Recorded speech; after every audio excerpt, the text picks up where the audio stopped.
आणि राज्यसभेमध्ये बजेट सत्र चालू आहे आणि या बजेट सत्रामध्ये EPS 95 पेन्शन धारकांसंदर्भात जी पेन्शन वाढीची मागणी आहे या संदर्भात 5 ते 6 संसदीय सदस्यांनी बजेट सत्रामध्ये प्रश्न उपस्थित केलेले आहेत, तेव्हा त्यांचं उत्तर श्रम मंत्री शोभा करंदलाजे यांनी दिलेलं आहे। नेमकं काय उत्तर त्यांनी दिलेलं आहे ते तर आपण पाहणारच आहोत, पण या प्रश्नांचा क्रमांक आहे तो म्हणजे 3769वा एक प्रश्न विचारण्यात आला आणि त्यानंतर दुसरा प्रश्न विचारण्यात आलेला आहे तो म्हणजे 3146वा प्रश्न एक विचारण्यात आलेला आहे। हा बरोबर, 146वा प्रश्न एक विचारण्यात आलेला आहे। हा प्रश्न नेमका काय आहे, हे दोन प्रश्न नेमके काय आहेत त्यावरती शोभा करंदलाजे यांनी काय उत्तर दिलं याचं प्रपत्रक हे जारी झालेलं आहे। हे प्रश्न खरं तर 16 मार्च आणि 19 मार्चला विचारलेले आहेत, परंतु आपल्या व्हिडिओमधून आतापर्यंत सांगितलं नव्हतं यासाठी की हे प्रश्न डिटेलमध्ये एखाद्या प्रपत्रकातूनच दिले जातात आणि प्रपत्रक लगेच जारी होत नाही, ते प्रपत्रक जारी होण्यासाठी वेळ जातो आणि ते प्रपत्रक काल जारी झालेलं आहे। त्यामुळे आजच्या व्हिडिओमधून नेमकी डिटेल्स काय आहेत ते आपण आजच्या व्हिडिओमधून पाहणार आहोत, त्यामुळे व्हिडिओ स्किप न करता शेवटपर्यंत पाहायचं। चॅनलवर पहिल्यांदा आला असेल तर अशाच महत्त्वपूर्ण आणि गव्हर्नमेंटच्या नवीन अपडेटसाठी चॅनल सबस्क्राइब करा, त्याचबरोबर शेजारील बेल आयकॉन सुद्धा ऑन करून ठेवा, म्हणजे असेच महत्त्वपूर्ण अपडेट तुमच्यापर्यंत रेग्युलर पोहोचत राहतात। तर नमस्कार, मी पूनम आणि तुम्ही पाहत आहात पुन्हा एक नवीन अपडेट। तर EPS 95 पेन्शन धारकांसंदर्भात 16 मार्च आणि 19 मार्चला प्रश्न विचारण्यात आले आणि त्याचं प्रपत्रक जारी झालेलं आहे। त्याची जी प्रिंट आहे ती मी बाजूला लावणारच आहे, परंतु ही प्रिंट हिंदीमधून आहे, तुम्हाला मराठीमधून डिटेल मी नेमकं प्रपत्रकामध्ये काय मुद्दे घेण्यात आलेले आहेत किंवा श्रम मंत्री सुश्री शोभा करंदलाजे यांनी उत्तर काय दिलं ते डिटेलमध्ये पाहणार आहोत। तर बघा, सध्या लोकसभा आणि राज्यसभामध्ये बजेट सत्र चालू आहे। या बजेट सत्रामध्ये EPS 95 पेन्शन धारकांच्या मुद्द्यांवर जोर देण्यात आला। 5 ते 6 सदस्यांकडून EPS 95 पेन्शन धारकांचा मुद्दा उचलण्यात आला। 16 मार्च आणि 19 मार्चला EPS 95 पेन्शन धारकांचा मुद्दा संसदेत मांडण्यात आला। त्यामध्ये दोन प्रपत्रक 16 मार्च आणि 19 मार्च दोन प्रपत्रक जारी करण्यात आलेले आहेत। 16 मार्च 2026ला जे प्रपत्रक जारी झालं त्या प्रपत्रकामध्ये 3000 म्हणजे 3769वा क्वेश्चन घेण्यात आला। तर 19 मार्चला जो प्रपत्रक जारी झालं हा 3146वा प्रश्न हा संसदेत EPS 95 पेन्शन धारकांसंदर्भात घेण्यात आलेला आहे। तर बघा, EPFOचा नवीन व्हर्जन आले आहे की 3.0, ज्यामध्ये ज्यांचे PFचे जे पैसे आहेत ते PFचे पैसे ATM मधून काढण्यासंदर्भात मागे नोव्हेंबरमध्ये घोषणा केली होती आणि नोव्हेंबरमध्ये घोषणा केलेली होती, परंतु हा नियम कधीपासून लागू होणार या संदर्भात सुद्धा या प्रपत्रकामध्ये किंवा संसदेत प्रश्न घेण्यात आलेला होता। सर्वात महत्त्वाचं म्हणजे EPS 95 पेन्शन धारकांसंदर्भात प्रश्न काय घेण्यात आला तो पाहूयात।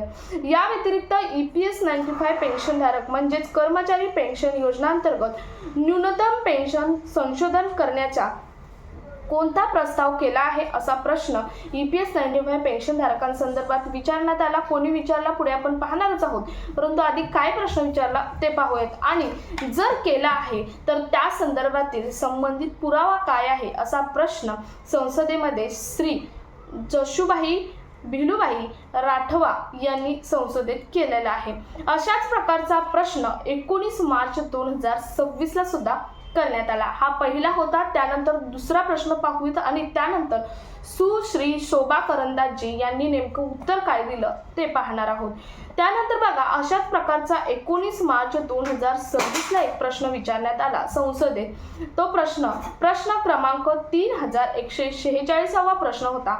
हा प्रश्न अनेक संसदीय सदस्यांनी एकाच दिवशी विचारलेला आहे। 4 संसदीय सदस्यांनी एकाच दिवशी विचारलेला प्रश्न आहे, जे की 4 वेगवेगळे संसदीय सदस्य आहेत। EPFO रिलेटेड अनेक प्रश्न या संसदीय सदस्यांनी यामध्ये विचारलेले आहेत, जसे की केंद्रीय पेन्शन भुगतान प्रणालीचा शुभारंभ, तसेच 5 लाख रुपयांपर्यंतचा मोफत जो उपचार असतो त्याचे स्थानांतर प्रक्रिया सामील करण्याचा निर्णय, कुठेपर्यंत आला आहे आणि कुठेपर्यंत आला आहे हे सांगा आणि त्या संबंधित निर्णय काय आहे किंवा पुरावा त्या संबंधित काय आहे हे सुद्धा विचारलेले आहे. त्यानंतर पुढचा महत्त्वाचा म्हणजे EPS 95 पेन्शनधारकांसंदर्भात प्रश्न विचारलेला आहे. तर EPS 95 पेन्शनधारकांसंदर्भात कोणता प्रश्न विचारलेला आहे बघा. या 4 सदस्यांनी एकच प्रश्न EPS 95 पेन्शनधारकांसंदर्भात विचारलेला आहे. तो म्हणजे EPS 95 पेन्शन अंतर्गत न्यूनतम पेन्शनचा संशोधन करण्याचा प्रस्ताव काय आहे आणि जर आहे तुमचा प्रस्ताव आहे तर नेमका काय आहे, त्याचा पुरावा काय आहे, असा प्रश्न हा सुमेर सिंह सोलंकी जे संसदीय सदस्य आहेत, तसेच श्री अमरपाल मौर्य, तसेच श्री ब्रुजलाल, तसेच श्रीमती माया नारोलिया यांनी हे प्रश्न म्हणजे या 4 संसदीय सदस्यांनी हे प्रश्न विचारलेले आहेत. तर आता आपण प्रश्न पाहिलेले आहेत नेमके काय विचारले प्रपत्रकातून. त्यानंतर आपण पाहूयात यावरती सुश्री शोभा करंदाजे यांनी नेमकं उत्तर काय दिलं ते आता आपण पाहूयात. बघा, कर्मचारी पेन्शन योजना 1995 म्हणजे EPS 95 एक परिभाषिक अंशदान परिभाषिक लाभ सामाजिक सुरक्षा योजना आहे. कर्मचारी पेन्शन निधीचा कॉर्पस नियोक्ताद्वारा वेतनच्या 8.33% दराने अंशदान आणि 15,000 रुपयेपर्यंत वेतनवरती केंद्र सरकारद्वारे 1.16% अंशदान मिळून बनते. तसेच EPS 95 पेन्शनचा पॅराग्राफ 32 तर्फे प्राप्त झालेल्या आदेशानुसार निधीचे मूल्यांकन हे वार्षिक मोपनानुसार केले जाते.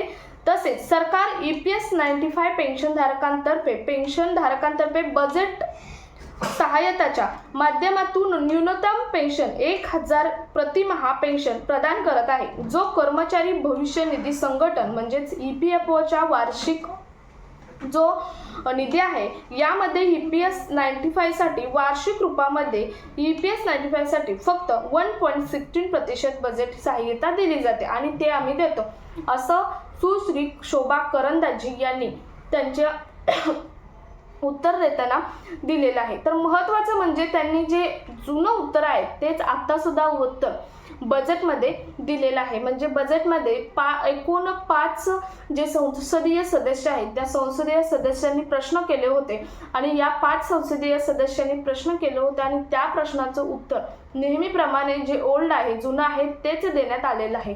परंतु आम्ही पेन्शन वाढवू किंवा त्यावरती विचार चालू आहे असं कोणत्याही प्रकारचं खुद्द श्रममंत्र्यांनी उत्तर दिलेलं नाही. महत्त्वाचं म्हणजे प्रत्येक महाराष्ट्रामधील काही संसदीय सदस्य आहेत त्यांनी सुद्धा मोठे केंद्रीय मंत्री आहेत त्यांनी सुद्धा संसदेत हे प्रश्न मांडलेले आहेत अगदी वित्तमंत्र्यांच्या समोर. त्याचा आपण नेक्स्ट व्हिडिओ बनवणारच आहोत कारण या व्हिडिओमधून ही प्रपत्रक 2 आहेत ते तुम्हाला माहीत असणं महत्त्वाचं आहे. तोही व्हिडिओ आपण थोड्याच वेळात आपल्या चॅनलवर अपलोड करणार आहे, त्यामुळे तोही व्हिडिओ तुम्ही पाहून घ्या. कारण मंत्र्यांनी काही प्रश्न केलेले आहेत आणि त्याचं उत्तर वित्तमंत्र्यांनी दिलेलं आहे. ते नेमकं काय आहे ते सुद्धा मी थोड्या वेळाने व्हिडिओ पोस्ट करणार आहे, तो सुद्धा पहा. तर आजचा व्हिडिओ जास्तीत जास्त EPS 95 पेन्शनधारकांपर्यंत शेअर करा. भेटूयात पुढच्या एका नवीन अपडेट सोबत. तोपर्यंत धन्यवाद.